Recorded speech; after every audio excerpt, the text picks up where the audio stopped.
れろスターブベノムフュージョンドラゴン。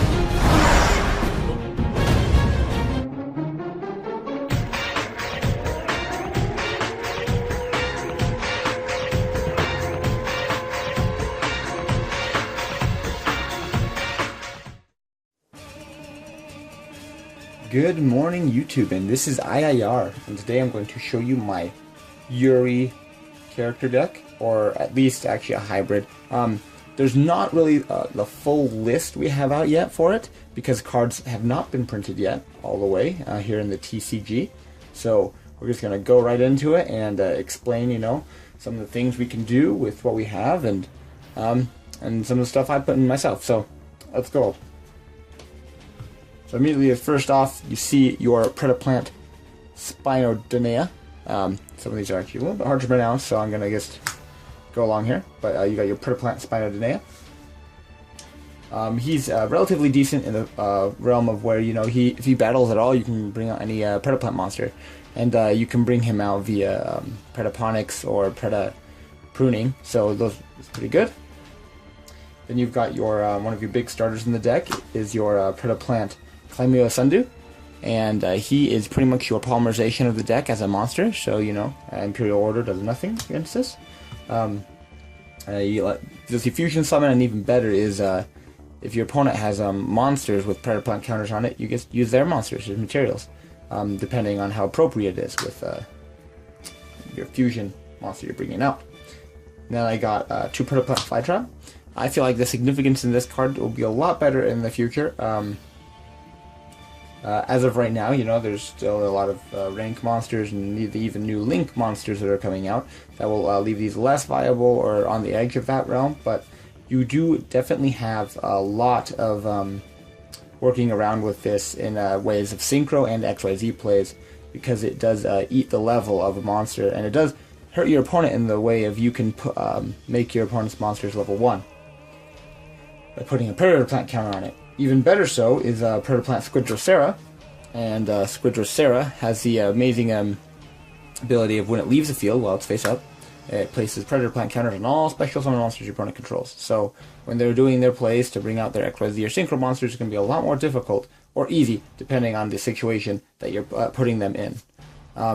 Again, with this card, it is really cool because it gets over a lot of interesting, if it's a level monster, you can get around it as long as you can target that thing.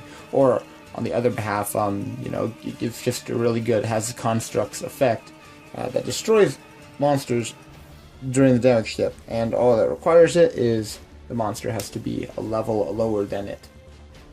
Now, 2 Predaplant Terrapinthes, yeah, my bad on that. But this card right here is actually relatively good.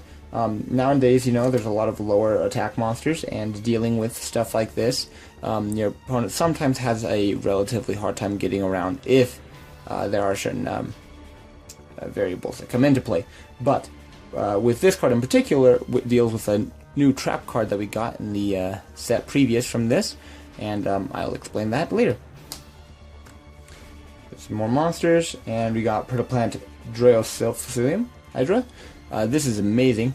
When in conjunction with any of the cards that place Predator Plant cards on there, this card turns into a Lava Golem or Kaiju per se, and you get to tribute off your opponent's monster and put it on there from the grave or hand, which is really good. You can only do it once per turn, which sort of stinks, but it brings out a lot of good plays. And it's also a damage calculation card. And you can deal with banishing stuff from your graveyard, or other stuff like that will cause your opponent to run into a monster that may or may not have attack more or less than what they think. Now, one of the bigger cards in the deck, getting into those, is Predaplant Cycrulent, and Cycrulent has an amazing ability which is treated as a battle fader. Not only that, but the monster that attacks it is destroyed. And once per turn, if you do have this sent from the field to the graveyard by card effect or by battle, then you get to add any Predap card from your deck to your hand, which is amazing.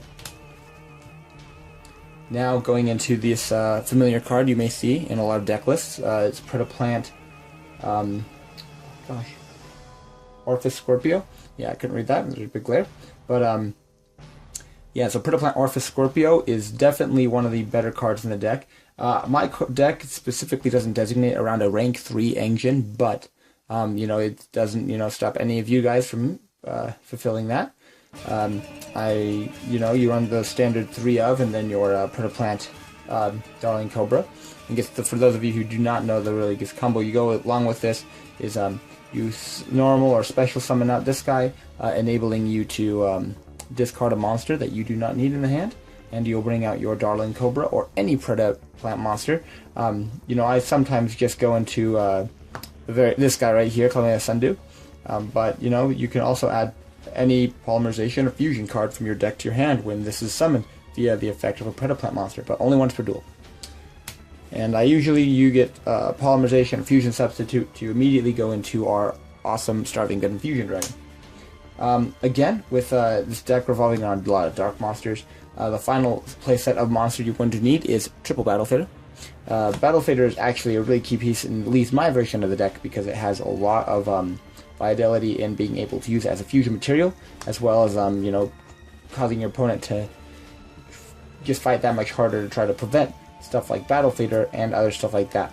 And stuff that stops the battle, like Waboku and other stuff like that. It is a little bit annoying when it comes down to the other opposite side of the deck. Now, moving alongside there, we've got our spell cards now. So we've got Predaponics. Predaponics, we know what it does.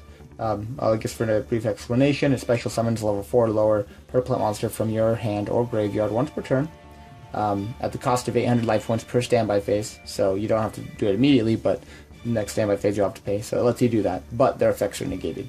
It enables a lot of different plays. I'll explain a little bit further on this in just 2 seconds.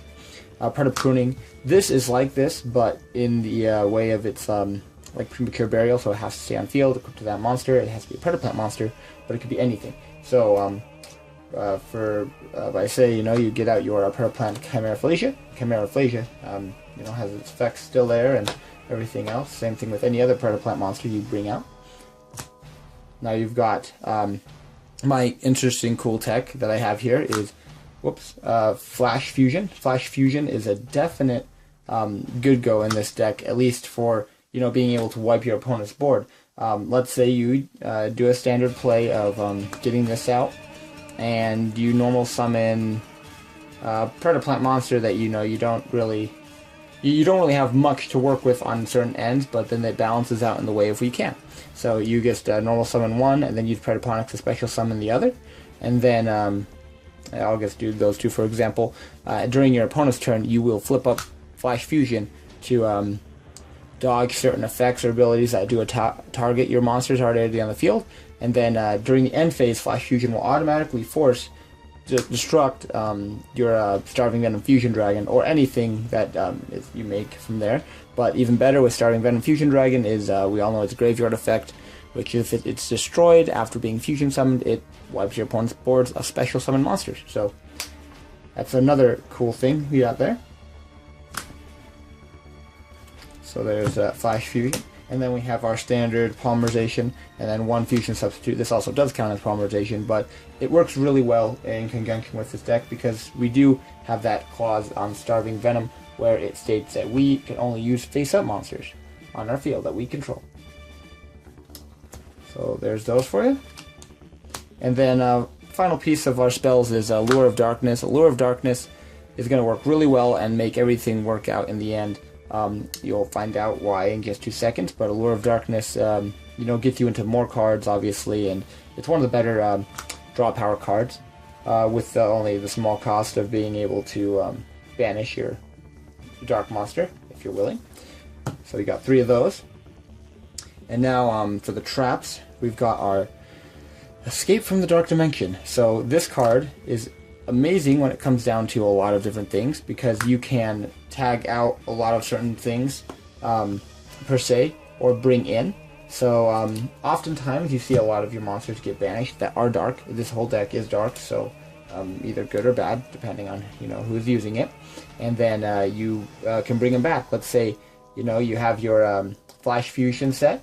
You got a lot of set cards in back row in this deck, just to you surprise your opponent, and that's pretty much the element of what you're supposed to do in the game.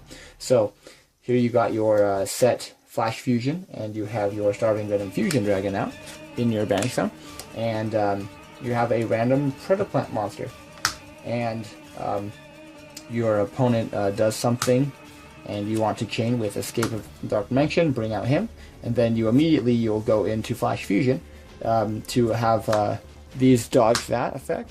So the Escape from the Dark Dimension is no longer valid there, and you'll bring out a bigger fusion monster, or whatever fusion monster you want to, depending on the situation.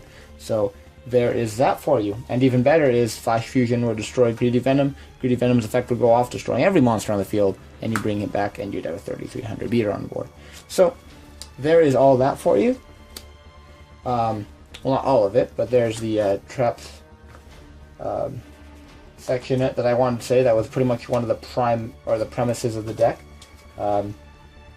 Moving forward here, just the final setup or lineup of trap cards. We got your R1 Torrential Tribute, which works really well alongside a lot of different things. So there's Torrential Tribute. We all know how good that card is, and our virus lineup. So we have our newer virus, the Full Force virus. For those of you who do not know, this affects the monsters on the lower end of the defense scale. So you'll be hitting a lot of Zodiac monsters and a lot of, True Draco monsters that have the 0 or less than 1500 defense, which is actually relatively good. Erad, also an amazing card. Unfortunately, it's at 1.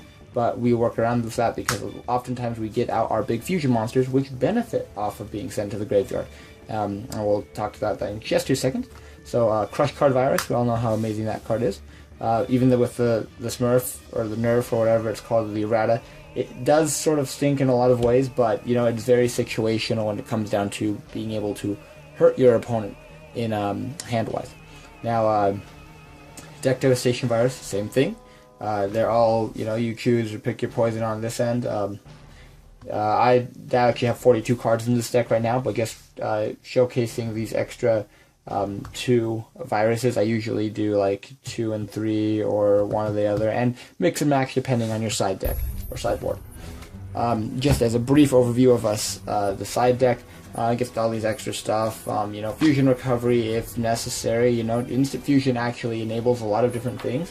If you want to bring out, 1,000 Eyes Restrict, forcing your opponent's hand on a lot of things to, try to equip one of your opponent's monsters to 1,000 Eyes Restrict, and 1,000 Eyes Restrict will, cause a lot of turmoil in their life. So, we're gonna just, it's obviously I went back and forth between it, but pure Predaplants, like I'm a pure kind of guy, so there you go on that.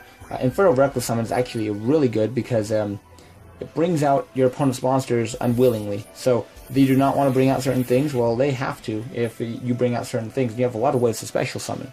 So this actually works twice as good when you look, just say, in this scenario. So you got your Flash Fusion and this set, and you either have a Battle Fader or a Predaplant Cyclone. Or if it's your turn, you'll have Predaponics or Predapruning. But alongside those, your opponent will attack and try to attack you directly. You will activate this effect in hand, a special summon Predaplant Cyclone, and chaining Infernal Reckless Summon, forcing your opponent to bring out monsters they control. And then you bring out all copies of Predaplant Cyclone. For example, there's Battle Fader, and another Battle Fader, or another Cyclone, and then you'll Flash Fusion these guys together, forcing your Starving Venom out. Not forcing, but creating your Starving Venom. And Starving Venom, therefore, in the end, will be able to destroy your opponent's special summon monsters due to the effect of Starving Venom Fusion Dragon's graveyard effect. Or, it will work in any different scenario you have. Now, last but not least, oh goodness, I got something mixed up here. But yeah, there you go. Last but not least, we have our extra deck. It's just pretty much playsets of everything you need and use. Starving Venom is definitely a key piece in the deck. It is level 8, so it will make a Greedy Venom Fusion Dragon live right now. So you do have our awesome Starving Venom Fusion Dragon. Let's keep it up there for showcase. Predaplant Chimera Flasia is also another really good card. If for those of you who do not know, usually this is the standard play, and you go into this, and you have your if this gets sent to grave at all during the standby phase, you get to add anything with fusion or polymerization in its hand. So it's really good in bringing certain cards to your hand. Then you have your greedy Venom Fusion Dragon. You got 3 of them. And I guess this is also another really good card for negating effects and bringing a lot of damage on board. Then you got 1,000. These are just some other cards that are here and there. I used to run King of the Swamp, so these were a little bit more viable in a way. But just even more so with our instant fusion, these 1,000 Eyes Restricts become a lot greater in the terms of being able to work around with fusions. So there it is. Again, apologies for the long video, but I just wanted to explain a lot of things here, especially with our Starving Venom Fusion Dragon. It's an amazing fusion monster. It looks so cool, and Yuri, was right when he felt engulfed and enraged with power or whatever it was in the series. So there you have it. This is my Predaplant deck, and it's really fun. Nothing really too top tier, but you do have a lot of different scenarios or situations where I completely stump my opponent by virusing them out, or destroying their board with Starving Venom Fusion Dragon. It's a neat little thing. It's not something I usually do, or it's not in the lines of my character decks, the chronology of it, but that is it. So this is Industrial Illusions representative. Thank you again for being